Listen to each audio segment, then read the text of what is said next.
세종시록 43권 세종 11년 1월 1일 무신 첫번째 기사 1429년 명성덕 4년 하정례를 행하고 신하들의 할애를 받다. 임금이 왕세자와 백관을 거느리고 하정례를 행하고 건정전에 나아가 여러 신하들의 할애를 받았다. 왕세자가 태평관에 나아가 사신을 보니 사신이 도금한 벽 옥대 한 개와 반백릉근 한 개를 받침으로 흑세마포 백세저포 각각 2피를 담내로 주었다. 세종시록 43권 세종 11년 1월 1일 무신 두번째 기사 사신을 불러다가 잔치를 베풀다. 지신사 정흠지에게 명하여 사신을 불러다가 궁전전에서 잔치를 베풀고 저물녘에 임금이 사신과 더불어 건정전에 나아가 화포 쏘는 것을 구경하였다. 세종시록 43권 세종 11년 1월 1일 무신 세번째 기사 김만이 요구하는 물품을 주게 하다. 김만이 만화석과 박두시 60개, 붉은 초립, 검은 초립 각 1개, 검은 칠한 궤 5개, 홍전 피하포 10개, 족자 한 쌍을 요구하므로 명하여 이를 주게 하였으나 단 만화석만은 진언하는 것 이외에는 시장이 없다고 대답하게 하였다. 세종시록 43권 세종 11년 1월 2일 기유 첫번째 기사 지진이 일다. 세종시록 43권 세종 11년 1월 2일 기유 두번째 기사 알타리 천호 등이 토사물을 바치다. 알타리 천호 두어 아하 마응 내사두 여진 천호 모다호 이리게 내이 올령합 천호 고적보화 범찰 아라게 일하게 도파하 지위 업으로 백호 부을거 등이 와서 토사물을 바침으로 옷과 신을 내려주고 면포 79피를 담내로 주었다. 세종시록 43권 세종 11년 1월 3일 경술 첫번째 기사 올저갑 지위 등이 토사물을 바치다. 올저갑 지위 두친개 등 4인과 여진 지위 업으로 등 3인이 와서 토사물을 바침으로 옷과 신을 내려주고 면포 45피를 담내로 주었는데 두칭합에게 특별히 녹염줄 7필과 면포 3피를 내려주었다. 세종시록 43권 세종 11년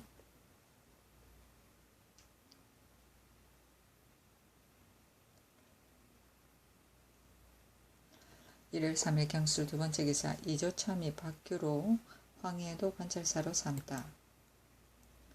세종시록 43권 세종 11년 1월 3일 경술 세번째 기사 사제이의 기일에 앞서 충후이가 주인의 집 대문 밖에 흠차 사신의 막차를 설치한다. 사신이 이르면 장차자가 사신을 인도한다. 그 다음에 사이가 주인 이하를 인도하여 모두 동계 아래의 자리로 나아가 서양하여 쓰고 곡하고 주부 이하는 영좌 뒤 장막 아래에 곡한다. 사신이 막차에서 나와 문 서쪽에 동양하고 쓴다. 집사자가 사신의 동남쪽 문 앞의 찬수를 진설하되 북향으로 서쪽이 위가 되게 한다. 사이가 들어가 고하면 주인은 상장을 버리고 수지를 벗는다. 사이가 주인을 인도하여 내문으로 나가고 곡을 그친다. 대문 밖에 빈을 맞이하고 먼저 들어가서 문 오른편에 쓰되 북향한다. 사이가 사신을 인도하여 들어오면 주인 이하 벽 안팎이 다 곡을 그친다.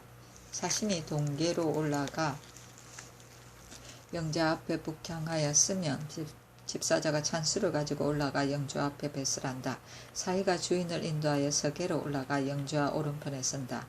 사이가 상향 제주라고 찬하면 사신이 서서 향을 피우고 서서 술을 올린다. 잇따라 세 잔을 드린다. 축이 황제의 제문을 가지고 영좌 왼쪽에 나아가 서양하여 서서 제문을 읽는다. 다 읽고 나면 주인은 8번 절한다. 축이 제문을 받들고 지게문을 나와 탁자 위의 동반에 담고 이를 태운다. 주인이 동계 아래로 물러나와 곡하면 안팎이 모두 곡한다. 사이가 사신을 인도하여 나와 막차로 나아가고 집사는 찬수를 걷어치운다. 이를 마치면 사이는 다시 사신을 인도하여 문 밖의 자리로 나가고 주인은 내문으로 나와 곡을 그치고 대문 밖에서 배송한다. 사신이 돌아가면 주인은 수지를 하고 상장을 짚고 곡하며 들어온다 하였다. 장차자는 막차를 주장하는 관원이다. 세종시로 43권 세종 11년 1월 3일 경술 4번째 기사. 황희 맹사승이 학문 진흥 책을 올리다.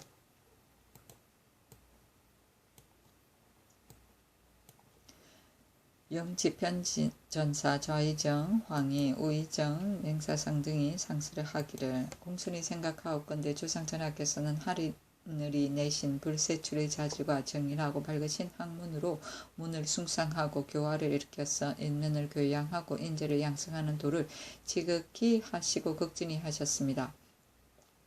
그러나 성심에 오히려 아직도 부족하게 아시고 미진하게 여기사 이에 신등에게 학문을 진흥하는 방도를 남김없이 말하라 명하시니 신등은 원래 용렬하고 공소한 사람으로 외람댁의 본전의 자리만을 채우고 있었는데 엄명을 바쳤고 전전긍긍하였으나 감히 입을 다물고 말하지 않을 수 없사와 삼가 한두 가지 좁은 소견을 다음에 조목별로 열거하오니 엎드려 성상의 재택을 기다리나이다. 1. 옛날에 공경, 대부, 본사의 적자를 모두 대학에 입학시키는 것은 가르치고 키워 인재를 만들어 뒷날의 쓰임에 대비하고자 함이었습니다. 원컨대 지금 조관의 자손을 모두 학교에 입학시켜 그 학문이 우수해지고 나이가 25세에 이르기를 기다려 이에 벼슬 하고 유음 자손으로 나아가 15세 이상이 된 자는 오부학당에 승보된 자를 제외하고 모두 성균관에 입학하게 하여 경서를 연구하고 예도를 배우게 할 것입니다. 1. 문무의 쓰임은 어느 한편에 치우쳐 폐지할 수도 없습니다. 그러나 옛글에 이르기를 무기를 지식시키고 문교를 닦으라 하였으니 이는 진실로 제왕이 천하와 국가를 다스리는 기묘한 도인 것입니다. 우리 태종께서 무과의 모든 일을 문과에 준하신 것은 대개 권도로 일시적 편의를 조차 행하신 것이지 만대의 떳떳한 법은 아닌 것입니다. 대저 말달림의 활쏘기를 일으키는 것은 본래 아이들이 좋아하는 것이며 호세한 집에서 그 경향이 더욱 심한 것이거늘 하물며 전시하여 방방할 때에 일산을 내리며 잔치를 내리고 3일 동안 육아하게 하고 뱃슬을 제수하는 영광을 더하여 고무용동하게 하시니 이 때문에 일국의 모든 자제들이 모두 무과로 돌아가게 됩니다. 어찌 노심초사하여 경적을 깊이 연구할 생각이 있겠습니까?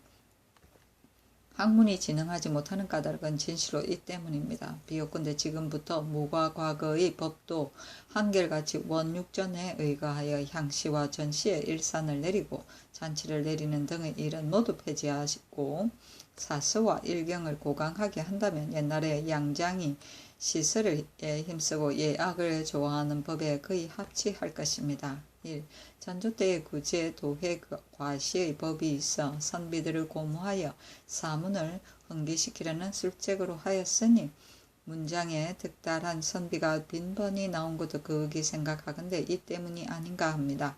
비옵건대 오부학당에서 학문을 강의하는 여가로 맨 6월마다 시산직에 있는 문신으로 하여금 격일로 가서 모이게 하여 글재를 내어 글을 짓게 하고 석차대로 장방하여 선비들의 사기를 새롭게 하신다면 문을 숭상하는 지도에 도움이 될 것입니다.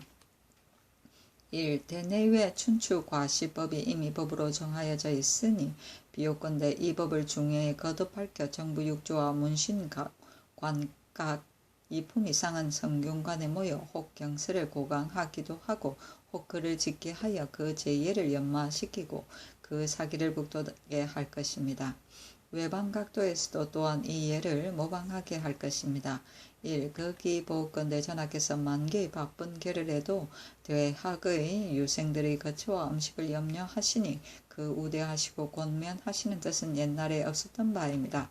그러나 생원이 된 자들이 누세의 인습에 젖어 대체를 알지 못하고 비록 법으로 다스려도 입학하려 하지 않으니 비옵건대 유사로 하여금 중외에 교유하여 각 해마다 선발된 생원들을 모두 입학하게 하고 그 중에 각 혹 그간 한지 여러 해가 되어 늙도록 급제하지 못한 자는 예조에서 월강을 상고하여 원점의 많고 적음에 따라 경직을 제수한다면 학문의 효도 거의 헛되지 않을 것이요 벼슬의 길도 열릴 것입니다. 1.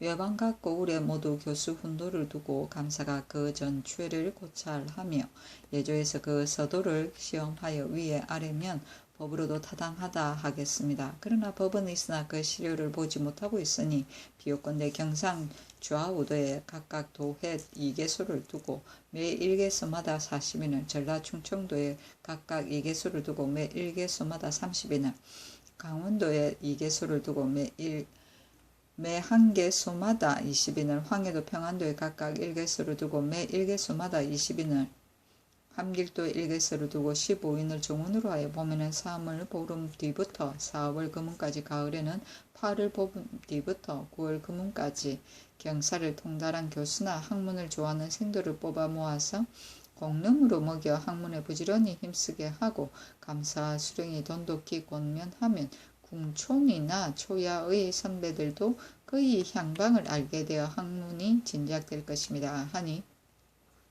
임금이 그대로 따르되 다만 조관의 자손으로서 나이 25세가 되기를 기다린다는 조목에 내금이 갑사를 제외하도록 하고 한결같이 상산대로 시행하도록 하였으며, 무과의 조목에 대하여 병조로 하여금 다시 의논하여 아뢰게 하였다. 세종실록 43권 세종 11년 1월 4일 신해 첫 번째 기사. 중국 황제가 고하는 석든잔의 헌납 방법과 학문 진흥책을 의논하다. 정사를 보았다. 임금이 대신들에게 이르기를 사신이 황제의 명령이라 하여 석든잔을 구하는데 만일 과연 황제의 명이라면 응하지 않을 수 없다. 사신이 돌아갈 때에 부본을 첨부하여 바칠 것인가, 따로 사람을 보내어 사신과 같이 가서 바칠 것인가. 내 생각에 태조 때에도 간혹 사신에게 붙여 보내어 지는 안내가 있었으니 이와 같이 처리하는 것이 어떠할까 하니, 좌의정 황희와 판부사 변기량이 아뢰기를 비록 사신에게 붙여 지는 한예가 있었으나 지금은 사세로 보아 옳지 않을 것 같습니다. 최득비의 치제로 인하여 그의 자제가 반드시 사은하러 갈 것이오니 그에게 붙여 보내어 진언하는 것이 어떻겠습니까 하였다. 임금이 말하기를 3년의 상기의 천하의 통례이다.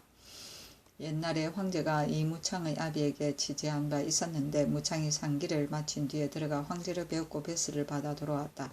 그러나 옛글에 이르기를 자식이 곧 복을 벗으면 곧 사례를 행하되 만약 친아들이 없으면 족친이나 한 동네 사람이 이를 행한다 하였으니 사언을 늦출 수는 없다 하니, 황희와 변기량이 아뢰기를 상기를 마친 다음에 들어가 뵙는 것이 비록 고려에 있사오나 지금 이같이 한다는 것은 부당합니다. 덕비의 아들은 바야흐로 상중에 있사오니 그 사위가 대행하는 것이 옳으며 겸하여 석등잔을 가지고 사신과 함께 가서 진언하는 것이